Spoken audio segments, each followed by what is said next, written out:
Less than 24 hours from the ceasefire agreement between Israel and Hamas, Hamas runs outside the streets with thousands of terrorists surrounding hundreds of innocent Gazans and executing them in the streets. At least from my report, last I've checked, was 10 public executions with gun right straight into their head, on their knees in the streets, and hundreds being taken, tortured, shot in the knees, and probably later on executed. And that's just the beginning. Less than 24 hours, guys.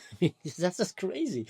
If you look at Israel, the moment that the ceasefire agreement came and the declaration of the end of the war, thousands, hundreds of thousands of people went to the streets, start singing together songs of peace, start preparing their houses, the beds for the hostages to come back, and everybody just going so excited, like beautiful Bob Dylan concert. But in Gaza, they immediately start going executing their own people, killing the opposition, and the people are chanting for it in the street. Now, why is this very concerning? Because we might be witnessing right now the breaking of the ceasefire before it even started. Now, why am I saying that this might possibly be breaking the ceasefire? And don't get me wrong, I don't want the ceasefire to be broken, and I want every single one of these hostages to be back alive so much.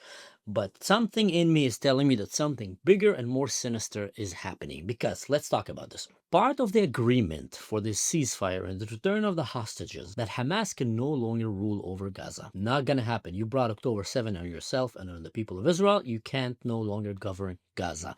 Second, Hamas need to disarm itself and get the heck out of there. We don't want you anymore in Gaza. And everybody agreed to that. Qatar agreed, Turkey agreed, Egypt agreed, Palestine agreed, Israel agreed, America. They all came to Egypt. They all came to Egypt to agree on this.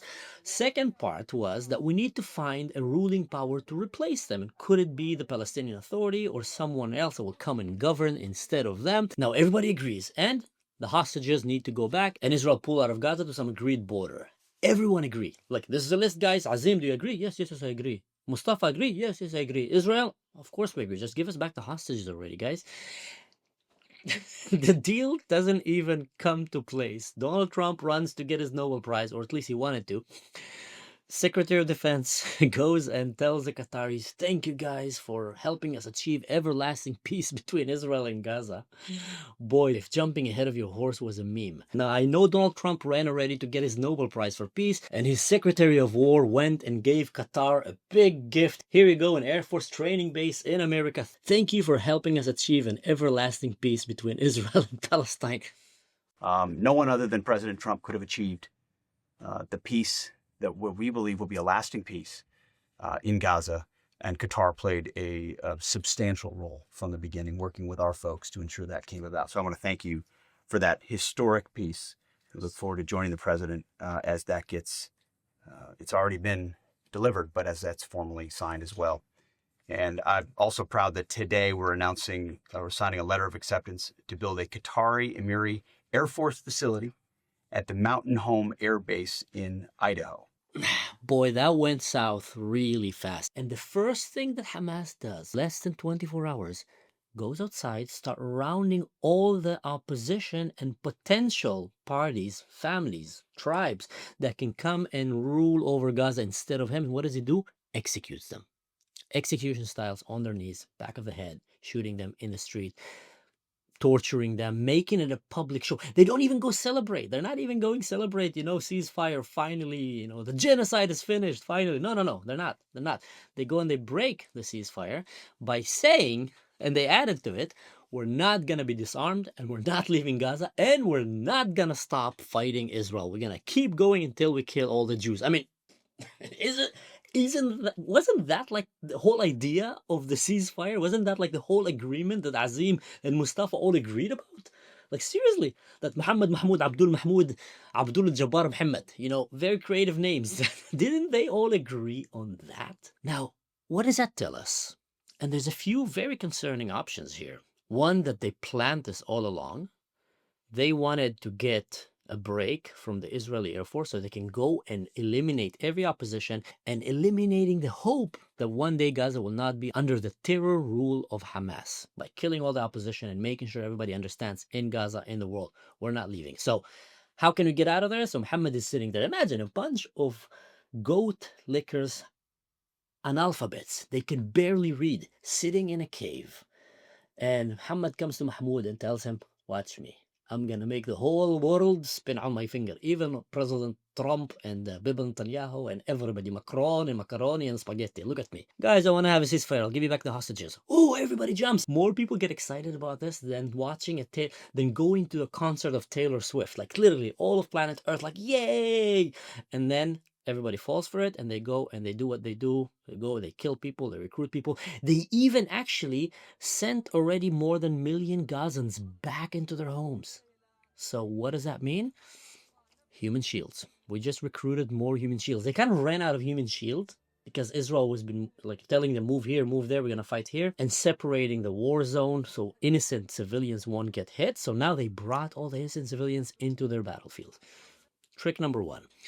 Trick number two, they already sent their own leaders to go and leaders. I'm talking like a bunch of jihadist idiots, seriously, going around and ruling. You're in charge of this neighborhood, you're the governor of this area and establishing, the reign of terror of these areas. Now, number three, which is very concerning, did they trick Qatar?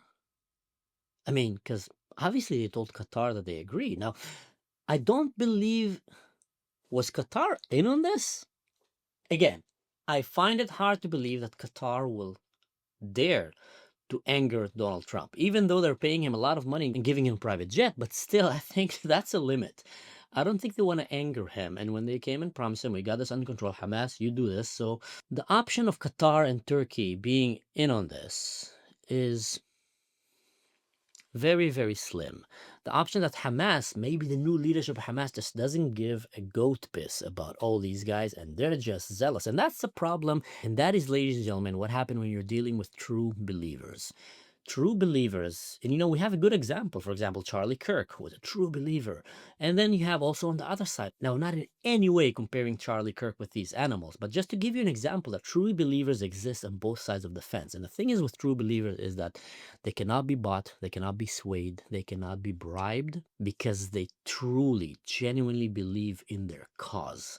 And maybe there's a new, younger leadership in Hamas that just doesn't give a damn about all these things. And they have a cause, which is the destruction of the Jewish state, Israel, and later on joining with their other jihadist brothers and sisters from all around the world and going and implementing the Muslim Ummah across planet Earth and enslaving all of planet Earth under the Sharia law in Islam. Proper Quran just explained to you in 3 seconds. So could it be? One might say they just don't care. They just don't care, and just like before, they're breaking another ceasefire. But I don't know. But then I had another idea that came to mind. Maybe Aziz did not get the memo. It's always Aziz. Maybe Aziz was just snoozing around like donkeys. الله أكبر حيبر حيبر فاطمة. And he just wakes up and he hears that there's a ceasefire, and the first thing he does, he grabs his gun, he runs outside, Allahu Akbar, and starts going, executing people, pa, pa, pa, pa, shooting, and everybody's running, حولك Aziz, come back, no. And the Qataris, what is going on? Aziz is loose. Why did you let him loose? Well, he was sleeping, and he's running around, pa, pa, pa, pa, shooting, doing jihad, yeah, Allah, Palestine, going around Gaza style. And just didn't get the memo. I think Aziz might have pulled Leroy Jenkins Gaza style. Just went Aziz Jenkins and just goes around and does, lots of stupid stuff. Less than 24 hours, guys. Less than 24 hours. What's the first thing that they do? They go around and start establishing dominance, showing that Hamas is not here to go away, killing the opposition, and sending a clear message that they're not going to give away their weapons and that they're going to stay here and fight Israel to the death. Now, what does that mean about the hostages? Will they really stand on their side of the bargain? Because Israel did. Israel stopped. I mean, why did they come out of the caves? They looked around. They saw no airplanes. Okay, Israel, they respect ceasefire. So Israel did their side of the bargain. Now they run around and they do all these things. So will they really release the hostages on Monday? Because if once they release all the hostages and they deny giving away their weapons and giving away their intention to destroy Israel, then Israel will undoubtedly just go and keep pummeling them to the ground and fighting to kill and destroy Hamas. So that means that the war will not be over. Again, I'm sorry to be the bearer of bad news maybe, but I'm just trying to give you here my insights, clear kind of insights of what I think might be possibly happening. Now, I might very well be wrong here, and I hope I am wrong here, because I really want this war to end, and I want to see all the hostages back. Honestly, just give back the hostages. Give them back. You want to keep fighting later on? Let's fight. Give back the hostages, and then we can deal with the rest. But also, innocent people in Gaza, women, children, the innocent ones among them, they also deserve a better life. And these poor souls keep having the future snatched out of their hand by a bunch of terrorists who will never let go.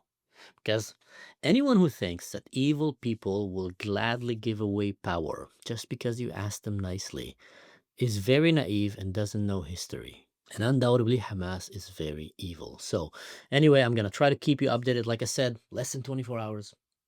Already going, executing people in the streets and saying that they're going to break the ceasefire. Unbelievable. Less than minutes after the ceasefire started. Stay safe. See you next time. Oh, and don't forget, do the like, share, subscribe. You want to help the channel keep growing, go and check my Patreon, practical, direct way where you can support my channel. See you next time.